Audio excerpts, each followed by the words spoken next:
Imagine waking up, checking your bank account, and seeing a $10,000 legal claim just completely erased. Oh, man. Right. Now imagine your reaction isn't just to like hire a new lawyer or spend hours screaming on hold, but instead you sit down and write this highly complex thesis on how that missing money mathematically proves the multiverse is collapsing. Which is just an incredibly wild pivot. It really is. And that is exactly the rabbit hole we are unpacking today. Yeah, it's easily one of the most fascinating ways I have ever seen someone process bad news. Seriously. We are looking at a really unusual piece of web literature published today, actually June 16th, 2026. Fresh off the press. Exactly. It's in Bibebibebibe Magazine. The article is titled The Sovereignty Decay Index, Silence Before the Denial, and it's authored by a Dr. Melvin Sewell. And our mission for this deep dive is to guide you through this intensely unique source material. Because what Dr. Sewell has done is take the most grounded, mundane, everyday bureaucratic frustrations, The stuff we all hate. right, the stuff you and I deal with all the time. But he uses them as the bedrock for this expansive, high-concept, practically sci-fi framework to diagnose what he calls systemic erosion. It's a remarkable document, honestly, because it functions on two completely different levels at the exact same time. How so? Well, on one hand, it's this deeply personal catalog of grievances, but on the other, it's a theoretical blueprint. It treats these administrative annoyances not just as random bad luck, but as a measurable intentional extraction of personal sovereignty. Yeah, you know that feeling of utter powerlessness when you're stuck in administrative limbo? Oh, absolutely. Like when a customer service portal just goes dead or an automated email tells you your claim is denied with absolutely zero explanation. We all experience that. Everyday sludge. Exactly.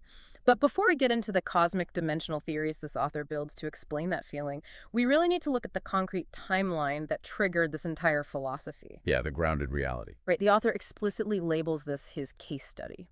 And that case study is anchored in a highly concentrated 6-month window from December 2025 to June 2026. Pretty tight timeline. Very.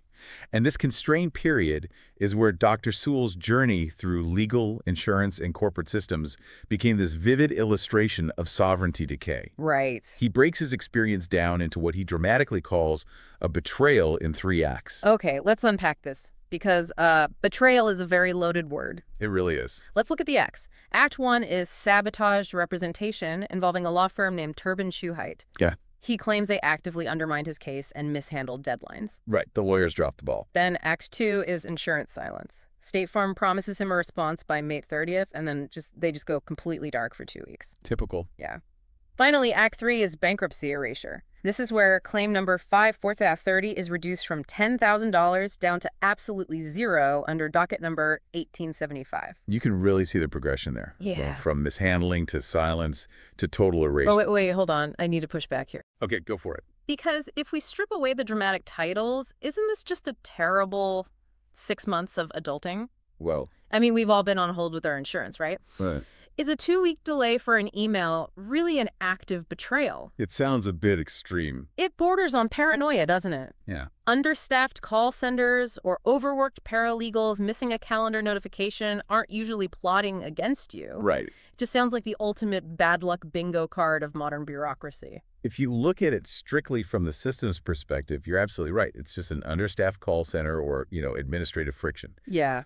But what's fascinating here is that Sewell completely refuses to accept the system's perspective. Oh, interesting. He's forcing us to look at this entirely through the lens of the individual. To an individual losing $10,000, the system's indifference functions identically to malice. Oh, wow. So you're saying that at a certain scale, incompetence is basically indistinguishable from a coordinated attack. Exactly. I mean, Okay. think about how institutions weaponize time. When you owe an institution money, there are strict deadlines, late fees, immediate consequences. Oh, they're on you instantly. Right. But when the institution owes you an answer, suddenly time is infinitely flexible. That is so true. So a 2-week delay from State Farm isn't just poor customer service to Sewell. It's a demonstration of asymmetrical power. Ah, I see. By labeling it insurance silence and an active betrayal, he's highlighting how these systems are structurally designed to wear you down through attrition. They design the maze to be so exhausting that you just give up and stop asking for your money. Like administrative sludge. Yes, sludge is the perfect behavioral economics term for it. Right. And because Sewell views these three acts as symptoms of a larger intentional institutional disease, the sludge, he realizes that just complaining about it isn't enough. You need evidence. Exactly. If you want to prove you have a systemic disease, you have to measure your symptoms. You need a diagnostic tool. Which is the pivot point of the entire article. He moves from, like, venting on a forum to actually quantifying the loss of his agency. Right. He builds the He system. builds the Sovereignty Decay Index. And he doesn't just guess at these numbers. He creates a very specific methodology to score his institutional interactions. Let's look at the how and the why of these numbers, because the math reveals his entire psychological framework. Go, you lay it out. So the index is graded out of 30 points, and it's divided into 3 criteria. First, he scores the severity of the events as an 8 out of 10. High severity. Right. Then the frequency of these roadblocks gets a 7 out of 10. Finally, institutional reach scores an 8 out of 10. I want to focus on that last one, institutional reach. Why does that get an 8? Because he is measuring the disparity in power. State Farm isn't a neighborhood mechanic ignoring a text message, you know. No, they're massive. Right, it's a multi-billion-dollar multinational entity. A bankruptcy court docket is backed by the full legal weight of the state. Yeah, you can't really argue with the docket. Exactly. The larger the institution, the more unreachable they are, and the higher the decay of your personal sovereignty when they ignore you. So an 8 plus a 7 plus an 8 gives him a composite score of 23 out of 30, and the index categorizes a 23 as high sovereignty decay. Yeah. So what does this all mean? When I look at this structure, I immediately think of a credit score, but it's like entirely inverted. How do you mean? Well, a credit score tracks your financial reliability for the banks, right? Yeah, of course. It's a metric that institutions use to judge you, to decide if you're worthy of their services. But Sewell has flipped the microscope around. Oh, I like that. This index is a metric tracking how much the system is failing you. It's the individual turning the magnifying glass back onto the monoliths. That is a brilliant analogy, and if we connect this to the bigger picture, you can see the profound psychological defense mechanism at work here. Okay, how so? Think about what it actually feels like to stare at a screen and realize a docket just zeroed out your $10,000 claim. I'd be sick to my stomach. The sheer physical panic of that powerlessness. By creating this index, by assigning a clinical objective number like 23 out of 30 to that panic, Sewell is reclaiming his power. He's turning a chaotic emotional freefall into manageable data. Exactly. The article even includes an editorial note that drives this home. What does it say? It argues that sovereignty doesn't vanish all at once in some grand explosion. It slips away piece by piece. Little by little. Right? Every disallowed claim, every sabotaged case, every broken promise is a tiny concession of your agency. It's death by 1,000 paper cuts. Right. And the index is his way of meticulously cataloging every single cut so they can't tell him he isn't bleeding. Wow. Yes.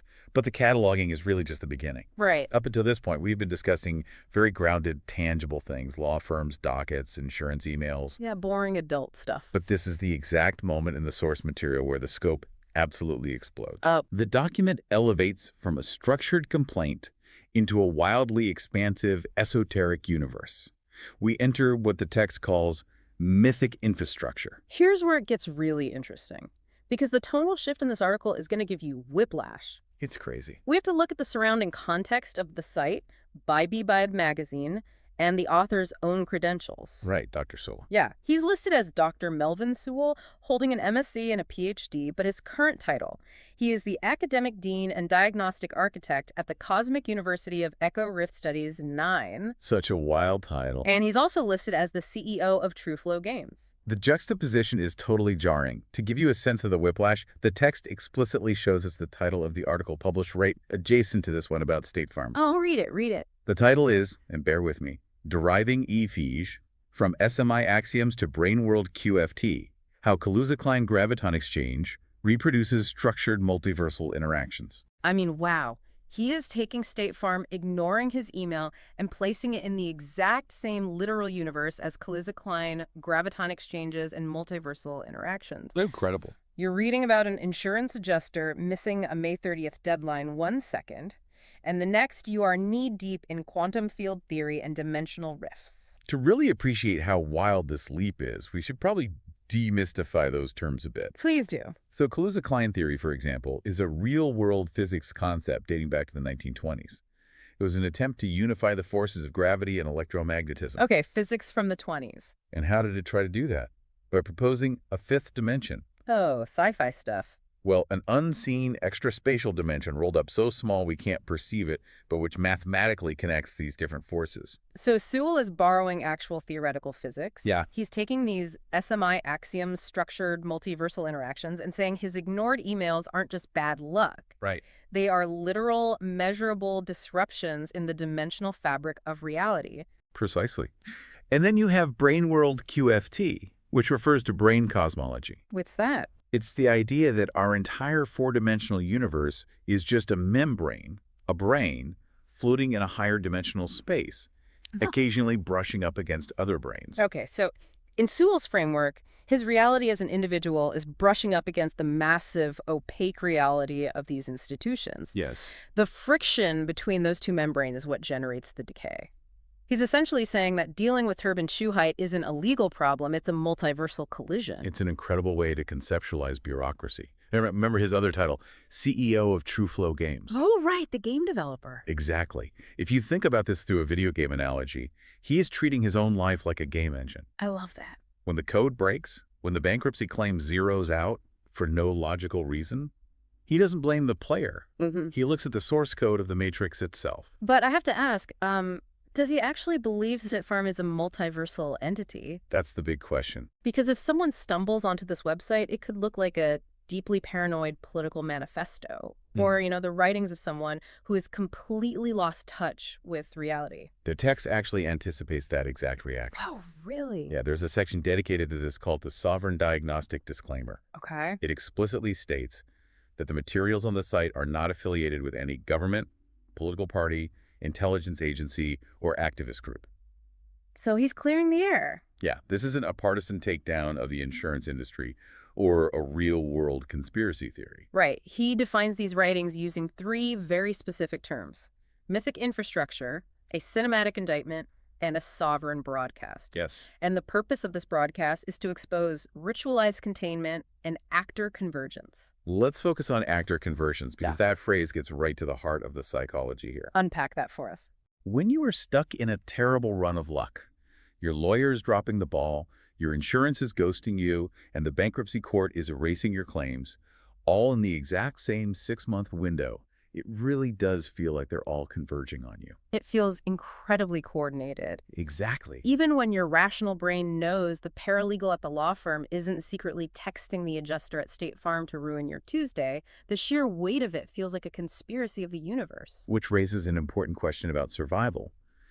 When the modern system is so opaque and unresponsive, how do you process that overwhelming powerlessness without completely breaking down? That's tough. Psychologists sometimes refer to a concept called narrative therapy, or sublimation. You take an unacceptable, unbearable reality and channel it into a creative, structured narrative. So he's building a story to survive it. The author explicitly says these interpretations are collapse protocols and diagnostic tools. He is creating a coping mechanism, a survival protocol built out of quantum physics and video game lore. Yes.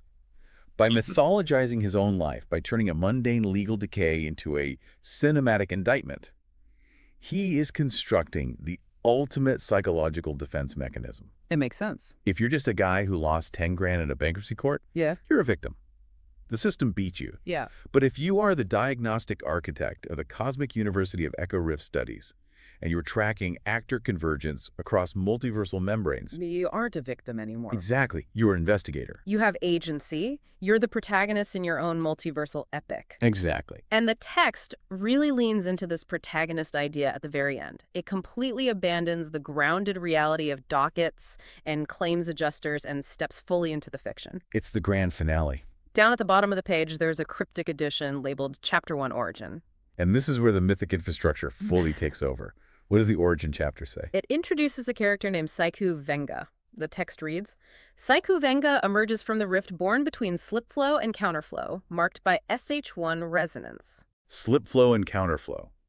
If you map that back to the real-world bureaucratic struggle, the slip flow is the institutional sludge, the endless waiting on hold, the automated denials, the current of the system trying to wash you away.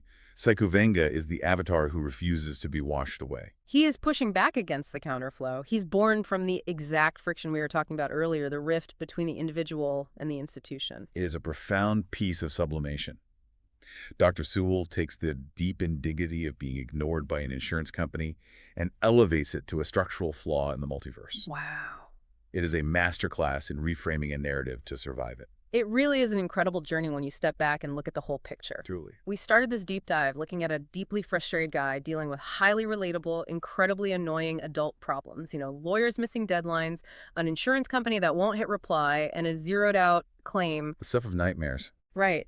But instead of just accepting that as the cost of doing business in a modern society, we watched those everyday failures get quantified into a 23 out of 30 on a Sovereignty Decay Index. And then we watch that index get slotted into a cosmic, dimensional framework. It's wild. It's a powerful reminder of the immense psychological weight we attach to our interactions with these massive bureaucracies. These systems are explicitly designed to be frictionless when they are extracting your money. Oh, of course. But they are architected to be incredibly friction-heavy when you need support or restitution. And that brings us right back to you listening to this right now. I want you to think about the institutional reach in your own life. Yeah, think about it. Think about the dozen different massive systems you interact with on a daily or weekly basis. Your health insurance network, your mortgage lender, your bank, your corporate HR portals. All of them. All of these monolithic entities hold tiny, vital pieces of your personal sovereignty. And you have to ask yourself, how often do you feel that sovereignty slipping away when those systems just go silent? Too often. When you send an urgent, time-sensitive request and all you get in return is an automated do not reply email from an unmonitored inbox. The worst. Every time you hit that administrative sludge, every time you are denied without explanation, you're experiencing a measurable decay in your own agency. It makes you wonder where the breaking point actually is, which leaves us with one final provocative concept to mull over. Okay, what is it? If every unanswered email, every sabotaged legal case, and every bureaucratic error slowly chips away at your sovereignty, what happens when the meter maxes out? What happens when someone hits a perfect 30 out of 30 on the decay index? Exactly. Does the individual just completely disappear? Do they get entirely erased by dockets, automated replies, and institutional silence until there's nothing left of their agency? Well, Or is hitting a 30 out of 30 the exact moment they break through the counterflow? Is that the moment the friction becomes so intense that they tear a hole in the membrane, just like the character Saiku Venga, and finally create a universe with their own rules? it's a fascinating thought experiment. The ultimate rebellion against the system might just be writing your own source code. So the next time you're stuck on hold, listening to that endless looping music while waiting for an adjuster, don't just get mad. No, absolutely not. Ask yourself, what is your decay index at right now? And what universe are you going to build when it maxes out?